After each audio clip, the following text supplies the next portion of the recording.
Welcome back to my channel. ಹೊಸದಾಗಿ channel ನೋಡ್ತಾ ಇದ್ದರೆ ಸಬ್ಸ್ಕ್ರೈಬ್ ಮಾಡಿಕೊಂಡು ಸಪೋರ್ಟ್ ಮಾಡಿ.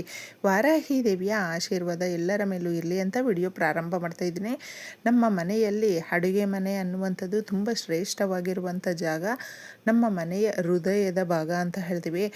ದೇವರ ಮನೆ ಎಷ್ಟು ನಮಗೆ ಇಷ್ಟ ಆಗುತ್ತೆ ಹಾಗೂ ತುಂಬ ಮುಖ್ಯವಾಗಿ ನಾವು ತಗೊಳ್ಳುವಂಥ ಜಾಗ ಅಂತ ಹೇಳಿದ್ರೆ ನಮ್ಮ ಅಡುಗೆ ಮನೆ, ದೇವ್ರ ಮನೆ ಎಷ್ಟು ಮುಖ್ಯವಾಗಿರುತ್ತೆ. ಹೌದು, ನಮ್ಮ ಅಡುಗೆ ಮನೆಯಲ್ಲಿ ಸಂಪತ್ತಿಗೆ ಅಧಿದೇವತೆಯಾಗಿರುವಂಥ ಲಕ್ಷ್ಮೀ ದೇವಿ ಬಂದು ನೆಲೆಸ್ತಾಳೆ ಅಂದರೆ ತುಂಬ ಜನಕ್ಕೆ ಆಶ್ಚರ್ಯ ಆಗಬಹುದು. ಆ ಜಾಗದಲ್ಲಿ ಅನ್ನಪೂರ್ಣೇಶ್ವರಿ ಕೂಡ ಇರ್ತಾಳೆ. ಹಾಗೆ ಮುಖ್ಯವಾಗಿ ನಾವು ಮಾಡುವಂಥ ಕೆಲವೊಂದು ಚಿಕ್ಕ ಪುಟ್ಟ ತಪ್ಪುಗಳಿಂದ ಆ ಲಕ್ಷ್ಮಿ ಕೂಡ ಆ ಜಾಗದಲ್ಲೇ ಇರುವಂಥದ್ದು. ಆ ಲಕ್ಷ್ಮಿಯನ್ನು ನಾವು ಓಡಿಸಬೇಕು. ಮುಖ್ಯವಾಗಿ ಶ್ರೀ ಮಹಾಲಕ್ಷ್ಮಿ ನಮ್ಮ ಮನೆಯಲ್ಲಿ ನೆಲೆಸಬೇಕು ಅಂತ ಹೇಳಿದ್ರೆ ಅಡುಗೆ ಮನೆಯಲ್ಲಿ ತಪ್ಪದೆ ಗುರುವಾರದ ದಿನ ಈ ಪರಿಹಾರವನ್ನು ಮಾಡಿಕೊಂಡ್ರೆ, ಗುರುವಾರ ನಾವು ಶ್ರೀ ಮಹಾವಿಷ್ಣು ಸಮೇತ ಲಕ್ಷ್ಮೀ ದೇವಿಯನ್ನು ತುಂಬಾ ವಿಶೇಷವಾಗಿ ಆರಾಧನೆ ಮಾಡುವಂಥ ದಿನ. ಯಾಕಂದರೆ ಲಕ್ಷ್ಮಿಯ ವಾರಗಳು ಅಂತ ಹೇಳಿದ್ರೆ ಗುರುವಾರ ಹಾಗೂ ಶುಕ್ರವಾರ ಸ್ನೇಹಿತರೆ. ಶ್ರೀ ಮಹಾವಿಷ್ಣುವಿಗೆ ತುಂಬ ಇಷ್ಟಪಡುವಂಥ ದಿನ. ಯಾಕಂದರೆ ಶ್ರೀ ಮಹಾಲಕ್ಷ್ಮಿಯನ್ನು ನೆನೆಸ್ಕೊಳ್ಬೇಕಾದ್ರೆ, ಆ ತಾಯಿಯನ್ನು ನಾವು ಒಲಿಸ್ಕೊಳ್ಬೇಕಾದ್ರೆ ಮಹಾವಿಷ್ಣುವನ್ನು ಮೊದಲು ನೆನೆಸ್ಕೊಳ್ಬೇಕು. ಹಾಗೆ ಶ್ರೀಮನ್ನಾರಾಯಣನನ್ನು ನಾವು ಒಲಿಸ್ಕೊಳ್ಬೇಕು ಅಂದರೆ ಮಹಾಲಕ್ಷ್ಮಿಯನ್ನು ಆರಾಧನೆ ಮಾಡಬೇಕು. ನೋಡಿ ಎಷ್ಟು ಚೆನ್ನಾಗಿದೆ. ಈ ರೀತಿ ಈ ಒಂದು ವಿಶೇಷವಾದ ಗಮನವನ್ನು ನಾವು ಹರಿಸಿದ್ರೆ ಸಾಕು, ನಮ್ಮ ಅಡುಗೆ ಮನೆಯಲ್ಲಿ ಬಹಳ ದೊಡ್ಡ ಬದಲಾವಣೆ ಅನ್ನೋದು ಆಗುತ್ತೆ. ಆ ಲಕ್ಷ್ಮಿಗೆ ಆ ಮನೆಯಲ್ಲಿ ಜಾಗ ಕೂಡ ಇರೋದಿಲ್ಲ. ಯಾಕಂದರೆ ಆ ಲಕ್ಷ್ಮಿ ಯಾವ ಜಾಗದಲ್ಲಿ ಇರ್ತಾಳೋ ಆ ಮನೆಯಲ್ಲಿ ಸಂಪತ್ತಿಗೆ ಅಧಿದೇವತೆಯಾಗಿರುವಂಥ ಶ್ರೀ ಮಹಾಲಕ್ಷ್ಮಿ ನೆಲೆಸೋದಿಲ್ಲ. ಇಬ್ಬರು ಅಕ್ಕ ತಂಗಿಯರೇ, ಆದರೆ ಒಬ್ಬರು ಇರುವಂಥ ಜಾಗದಲ್ಲಿ ಇನ್ನೊಬ್ಬರು ಇರೋದಿಲ್ಲ. ಆ ಲಕ್ಷ್ಮಿ ಯಾಕೆ ತುಂಬ ಅಡುಗೆ ಮನೆಯಲ್ಲೇ ಇಷ್ಟಪಡ್ತಾಳೆ ಆ ತಾಯಿ ಅಂದರೆ, ಯಾವ ಜಾಗದಲ್ಲಿ ನೀಟಾಗಿರೋದಿಲ್ವೋ, ಪ್ರತಿನಿತ್ಯ ಜಗಳ, ಗೊಂದಲ, ಒಂಥರ ಕಿರಿಕಿರಿ, ಮನೆಯಲ್ಲಿ ನೀಟಾಗಿ ಇರೋದಿಲ್ಲ, ಆ ಜಾಗಕ್ಕೆ ಎಲ್ಲಿ ಸ್ವಚ್ಛವಾಗಿ ಇರೋದಿಲ್ವೋ ಆ ಜಾಗಕ್ಕೇ ಜಾಸ್ತಿ ಆ ಲಕ್ಷ್ಮಿ ಬಂದು ಕುತ್ಕೊಳ್ಳುವಂಥದ್ದು. ಅದಕ್ಕೆ ಮನೆಯನ್ನು ನಾವು ಯಾವಾಗಲೂ ಅಷ್ಟೇ ನೀಟಾಗಿ ಇಟ್ಕೊಂಡಿರಬೇಕು.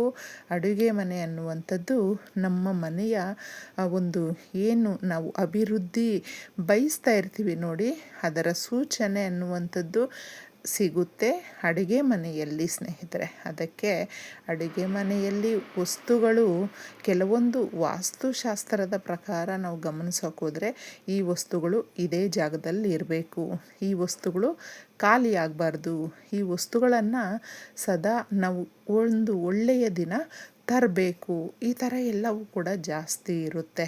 ಆದರೆ ಮುಖ್ಯವಾಗಿ ನಮ್ಮ ಮಸಾಲೆ ದಿನಸಿಗಳು ಯಾವ ಜಾಗದಲ್ಲಿ ಇರುತ್ತೆ, ಸ್ಪೈಸಸ್ ನಾವು ಇಡ್ತೀವಿ ನೋಡಿ, ಅದಕ್ಕೆ ಅಂತಲೇ ಒಂದು ಬಾಕ್ಸನ್ನು ಇಟ್ಟಿರ್ತೀವಿ.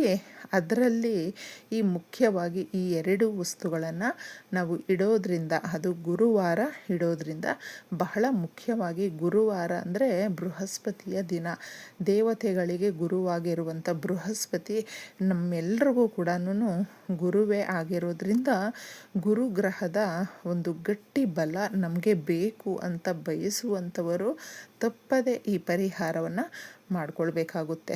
ಪ್ರತಿಯೊಬ್ಬರಿಗೂ ಅಷ್ಟೇ ಗುರುಬಲ ಅನ್ನುವಂಥದ್ದು ಗಟ್ಟಿಯಾಗಿದ್ದರೆ ನಾವು ಏನು ಅಂದ್ಕೊಳ್ತೀವಿ ನೋಡಿ, ಈ ಕೆಲಸ ಆಗೋದೇ ಇಲ್ಲ ಅಂತ ನಾವು ಎಷ್ಟೋ ಸರಿ ಅಂದ್ಕೊಂಡಿರ್ತೀವಿ, ಆ ಕೆಲಸ ಸರಾಗವಾಗಿ ಆಗುತ್ತೆ, ಬೇಗ ಆಗುತ್ತೆ. ಹಾಗೂ ಒಬ್ಬ ಮನುಷ್ಯನಿಗೆ ಜೀವನ ಮಾಡಬೇಕು ಅಂದರೆ ದುಡಿಮೆ ಅನ್ನುವಂಥದ್ದು ಬಹಳ ಮುಖ್ಯವಾಗಿರುವಂಥದ್ದು. ನಾವು ಯಾವ ಕೆಲಸ ಮಾಡ್ತಾ ಇರ್ತೀವಿ ನೋಡಿ, ಆ ಕೆಲಸದಲ್ಲಿ ನಮಗೆ ಆದಾಯದ ರೂಪದಲ್ಲಿ ಜಾಸ್ತಿ ಹಣ ಆಕರ್ಷಣೆ ಆಗಬೇಕು, ಆದಾಯದ ಮಾರ್ಗಗಳು ತೆರೆದುಕೊಳ್ಳಬೇಕು, ಅವಕಾಶಗಳು ಅನ್ನೋದು ಸೃಷ್ಟಿಯಾಗಬೇಕು. ಆಗ ಮನುಷ್ಯನಿಗೆ ಸಾಲ ಅನ್ನುವಂಥದ್ದು, ಆ ಸಾಲದ ಹೊರೆ ಅನ್ನುವಂಥದ್ದು ಕಡಿಮೆ ಆಗುತ್ತೆ.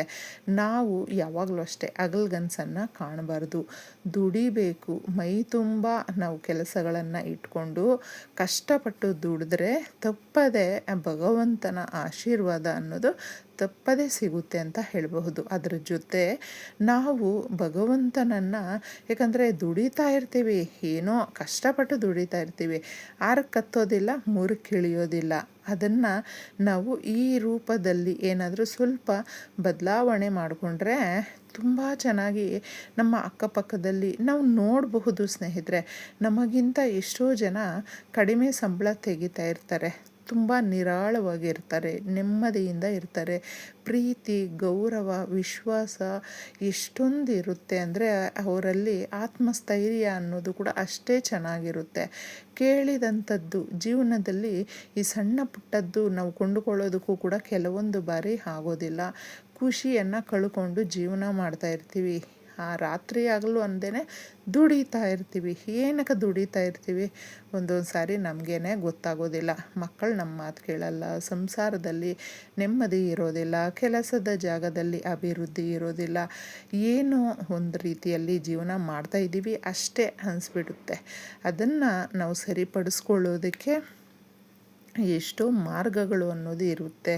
ಅದರಲ್ಲಿ ಮುಖ್ಯವಾಗಿ ಗುರುವಾರದ ದಿನ ತಪ್ಪದೆ ಈ ಸಣ್ಣ ಪರಿಹಾರವನ್ನು ಮಾಡ್ಕೊಳ್ಳಿ. ಅಡುಗೆ ಮನೆಯಲ್ಲಿ ನಾವು ಇದನ್ನು ಮಾಡಿದ್ರೆ ಸಾಕು. ನಾವು ಇಡುವಂಥ ಸ್ಪೈಸಸ್ಸು ಆ ಡಬ್ಬದಲ್ಲಿ ನಿಜವಾಗ್ಲೂ ಇದನ್ನು ಇಡಿ ಸ್ನೇಹಿತರೆ, ತುಂಬ ಚೆನ್ನಾಗಿರುತ್ತೆ. ಕೋರಿಕೆಗಳು ನೆರವೇರುತ್ತೆ, ಇಷ್ಟಾರ್ಥಗಳು ಬೇಗನೆ ನಮಗೆ ಕೈಗೆಟುಕುವಂತೆ ಆ ತಾಯಿ ತೋರಿಸ್ಕೊಡ್ತಾಳೆ ಅಂತ ಹೇಳ್ತೀನಿ. ಒಂದು ಗೋಮತಿ ಚಕ್ರ ಶ್ರೀ ಮಹಾಲಕ್ಷ್ಮಿಗೆ ಪ್ರೀತಿಕರವಾಗಿರುವಂಥದ್ದು. ಅರಿಶಿಣದ ಕೊಂಬು ನಾವು ಗುರುಬಲವನ್ನು ಗಟ್ಟಿ ಮಾಡಿಕೊಳ್ಳೋದಕ್ಕೆ ಬಳಸುವಂಥದ್ದು.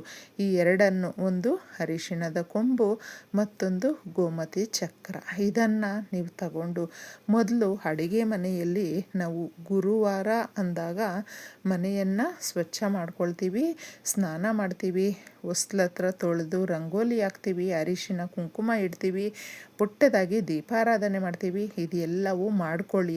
ತದನಂತರ ಅಡುಗೆ ಮನೆಯಲ್ಲಿ ಈ ಎರಡೂ ವಸ್ತುಗಳನ್ನು ನಮ್ಮ ಮನೆಗೆ ಅಭಿವೃದ್ಧಿ ಜಾಸ್ತಿ ಆಗಬೇಕು ತಾಯಿ, ನೆಮ್ಮದಿಯ ಜೀವನ ನಾವು ನಡೆಸಬೇಕು, ನಮ್ಮ ಮನೆಯಲ್ಲಿ ಇರುವಂಥ ಸಾಲದ ಸಮಸ್ಯೆ ಬಗೆಹರಿಸಬೇಕು, ಕೋರಿಕೆಗಳು ಚೆನ್ನಾಗಿ ನೆರವೇರಬೇಕು ಅಂತ ಕೇಳಿಕೊಂಡು ಇದನ್ನು ಒಂದು ಬಾಕ್ಸಲ್ಲಿ ಇಡಿ. ತುಂಬ ಜನ ಸಪ್ರೇಟಾಗಿ ಇಟ್ಬಿಟ್ಟಿರ್ತಾರೆ, ಯಾವುದರಲ್ಲಿ ಇಡಬೇಕು ಗೊತ್ತಾಗೋದಿಲ್ಲ. ಕೆಲವೊಬ್ಬರು ಈ ರೀತಿ ತಿಳಿಸ್ದೆ ನೋಡಿ ತೋರಿಸ್ದೆ ಆ ಥರ ಇರುವಂಥ ಸ್ಪೈಸಸ್ ಬಾಕ್ಸೇ ಇಟ್ಟಿರ್ತೀರ. ಆ ಥರ ಸ್ಪೈಸಸ್ ಬಾಕ್ಸ್ ಇಟ್ಟಿದ್ರೆ ತೊಂದರೆ ಇಲ್ಲ, ಅದ್ರ ಒಳಗಡೆ ಇಡಬಹುದು.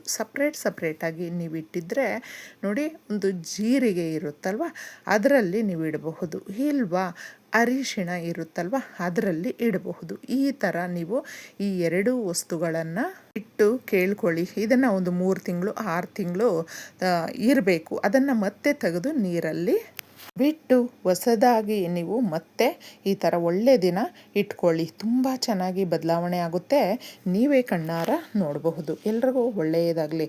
ಧನ್ಯವಾದಗಳು.